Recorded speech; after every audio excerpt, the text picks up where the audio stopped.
তো খুব ছোটোবেলা থেকেই বাইক হচ্ছে আমার ইমোশন।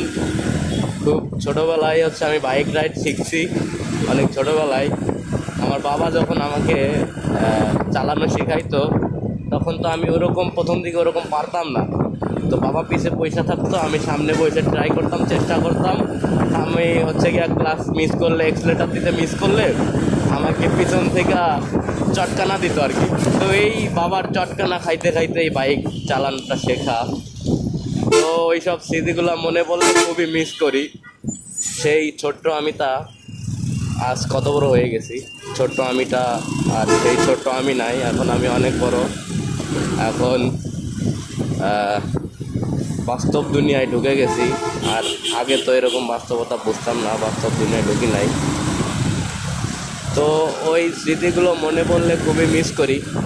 বাবাকে মাঝে মাঝে বলি যে তোমার কি মনে আছে, তুমি ওই যে আমাকে ছোটোবেলায় বাইক চালানো শেখাইতা, চটকানা দিয়া দিয়া পিঠে পয়সার চটকানা দিতে, এমনি না অমনে, অমনে না এমনে। তো বাবা শুই না হাসে। তো আমি ব্যাপারটা খুবই এনজয় করি। আমি বাবাকে প্রায় বলি যে তোমার কি মনে আছে, তুমি আমাকে এইভাবে এইভাবে বাইক রাইড শেখাইছো। আজ থেকে আরও 11-12 বছর আগের কথা, কারণ আমি হচ্ছে একদম প্রফেশনালি বাইক রাইড করি হচ্ছে 2015 সাল থেকে।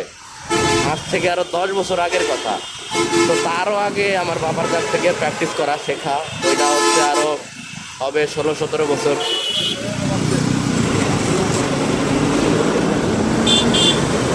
তো এই বিষয়গুলো খুবই মিস করি। আমাদের গ্রামের একটা ছোট্ট স্কুল ফিল্ড ছিল, প্রাইমারি স্কুলের মাঠ। তো ওই মাঠটাতেই আমাকে মূলত শেখাইতো। একটু একটু করতে করতে ওই মাঠে চালানো শেখাইতে শেখাইতে তারপরে আস্তে আস্তে করে হচ্ছে রাস্তায় ছেড়ে দিল। রাস্তায় পিঠে পয়সা থাকতো, তো যখন পিঠে পয়সা থাকতো একটু একটু করে চালাইতাম।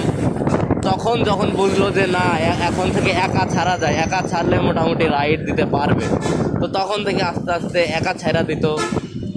তো দেখতো যে না, একা একটা জায়গায় গিয়ে একটা দেখা যাচ্ছে যে পাশের গ্রাম কিংবা তারপরে গ্রাম গিয়ে ঘুরে চলে আসছি, তখন আস্তে আস্তে বুঝতো যে না, ও পারবে। এরপরে তারপরে আস্তে আস্তে কনফিডেন্স আইছে যে না, আমার ছেলে পারবে রাইড করতে। তো এরপর থেকে আস্তে আস্তে ছেড়ে দিল। এইভাবেই আর কি আমার বাইক চালানো শেখা, প্রফেশনালি বাইক চালানো।